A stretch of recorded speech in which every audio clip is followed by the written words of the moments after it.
वर्तमान सुभद्रा योजना रे आसिला सबुठु बड़ खबर।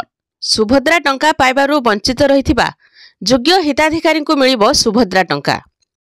तेबे एथर जांच प्रक्रिया जारी रहिथिबारु एही पर्याୟରେ टंका विलंबरे दियाजिबो बोली सूचना दैथिले उपमुख्यमंत्री प्रभाती परिडा। एही जांच आसंता 30 तारिख सुधा शेष होइजिबो।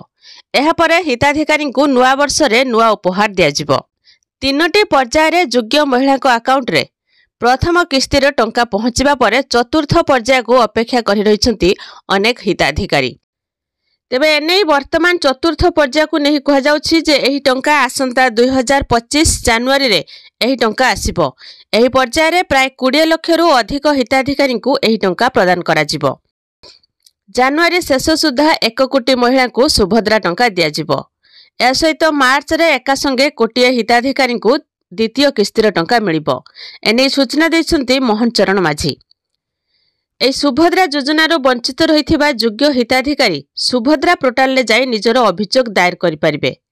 एहा व्यतीत ए योजना पाई ब्लॉक रे तयारी होइथिबा कमिट निकटरे मध्य आपण निजर अभियोग लेखि परिबे।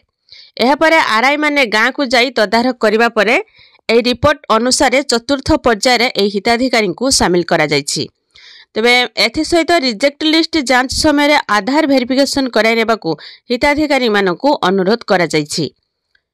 तेबे सबुठु बड़ कथा हला जे जनवरी शेष सुधा 1 कोटी महिला को सुभद्रा टंका दिया जिवो।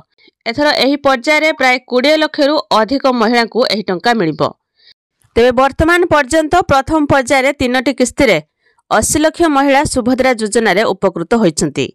आगकू चतुर्थ पर्याय रे मोट 20 लाख आवेदनकारी अकाउंट को टंका पठा जिवो। एथिपाई समस्त प्रस्तुत चलिछि।